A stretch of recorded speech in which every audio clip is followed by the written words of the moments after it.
শেষ হওয়ার আগেই আমাদের পছন্দের বেশ কিছু তালের রেসিপি ঝটপট বানিয়ে ফেলতে হবে।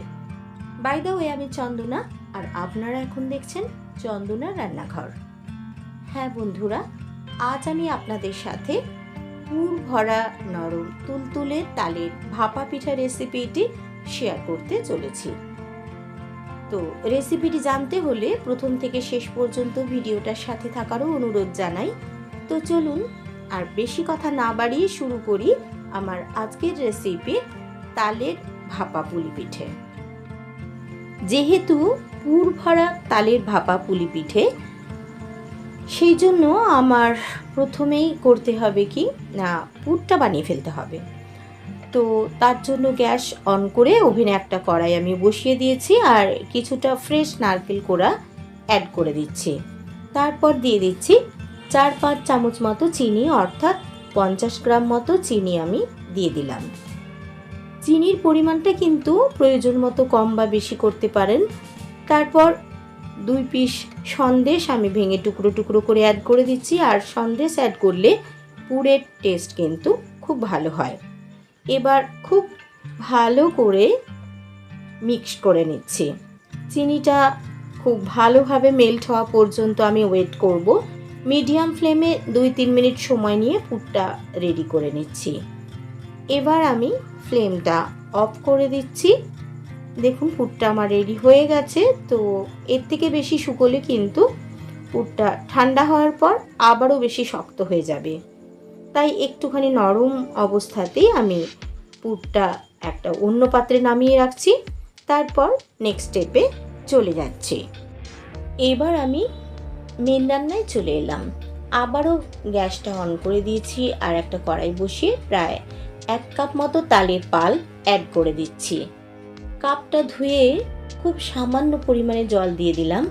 দেখুন বন্ধুরা, তালের পাল্পটা কিন্তু বেশ ঘন। আর দিয়ে দিচ্ছি খুব সামান্য পরিমাণে লবণ। আর যে কোনো মিষ্টি রান্নাতে একটুখানি লবণ দিলে তার স্বাদ কিন্তু বেশ ভালো হয়।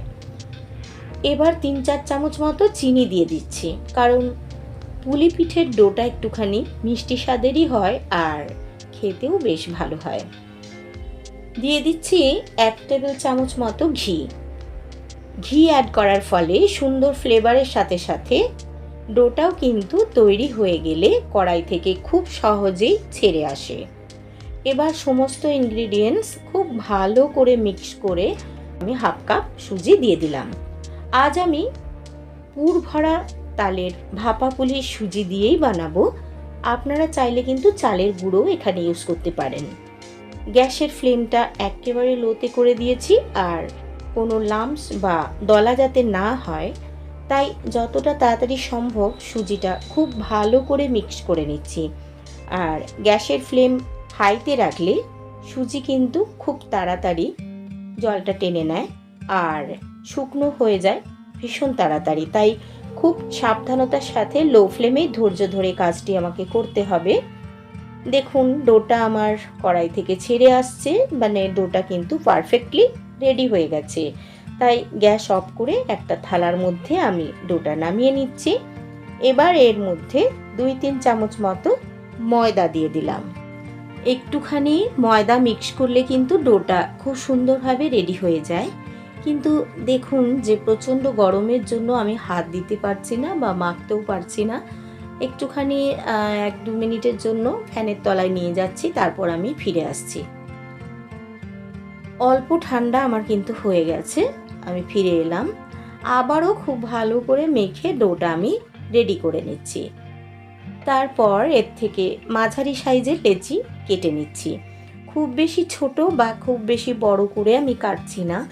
এবার একটা লেচি হাতের মাঝখানে নিয়ে প্রথমে গোল করে তারপর হাতের সাহায্যে কিছুটা চ্যাপ্টা মতো বানিয়ে নিলাম। তারপর অল্প পুর নিয়ে লম্বা মতো করে লেচির মাঝখানে দিয়ে খোলা অংশগুলো খুব ভালো করে চেপে আটকে দিলাম, যাতে করে খুলে না যায় বা পুরটা কোনোভাবে বেরিয়ে না আসে। এরপর ভাপা পুলির শেপ দিয়ে দিলাম। আবারও একটা ঠিক একইভাবে আমি বানিয়ে দেখাচ্ছি। আর ঠিক একরকমভাবেই আমি সবকটা পুলি পিঠে বানিয়ে এক এক করে রেডি করে নিয়েছি। লাস্ট স্টেপে পুলি পিঠেগুলো ভাপিয়ে নেব।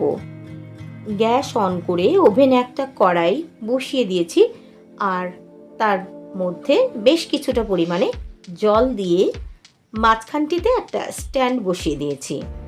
এবার নিয়েছি একটা ছিদ্রযুক্ত স্টিলের থালা, এর মধ্যে সাদা তেল ব্রাশ করে তারপর সবকটা পুলি পিঠে এক এক করে সাজিয়ে স্ট্যান্ডের ওপর বসিয়ে ঢাকা দিয়ে লো টু মিডিয়াম ফ্লেমে 10 থেকে 15 মিনিট ভাপিয়ে নেব।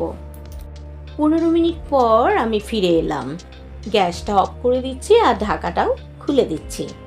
তালের ভাপা পুলি পিঠে একদম পারফেক্টলি ভাপানো হয়ে গেছে, আর আমি সার্ভও করে দিয়েছি। একটা ভেঙে দেখাচ্ছি, দেখুন বন্ধুরা যে কতখানি সফট হয়েছে পিঠেটা। আমার আজকের নরম তুলতুলে পুর ভরা তালের ভাপা পুলি পিঠে আপনাদের কেমন লাগলো তা অবশ্যই লাইক, শেয়ার ও কমেন্ট করে জানাবেন। আপনারা যদি ফেসবুক থেকে রেসিপিটি দেখেন তাহলে পেজটি ফলো করার, আর ইউটিউব থেকে দেখলে একটা লাইক করারও অনুরোধ জানাই। আপনারা এই রেসিপিটি বাড়িতে অবশ্যই ট্রাই করুন, আশা করছি সবার ভীষণ ভালো লাগবে। আর আপনি যদি আমার চ্যানেলে নতুন বন্ধু হয়ে থাকেন তাহলে প্লিজ সবার আগে চ্যানেলটি বরাবরের মতো সাবস্ক্রাইব করে নিন, আর পাশে থাকা বেল আইকনটি অবশ্যই প্রেস করে দিন আমার চ্যানেলের সব নিত্য নতুন রেসিপির আপডেট সবার আগে পেতে। আজ তবে এই পর্যন্ত। নেক্সট এপিসোডে আবারও অন্য কোনো নতুন রেসিপি নিয়ে হাজির হব। আজ তবে এই পর্যন্ত। সকলকে ধন্যবাদ।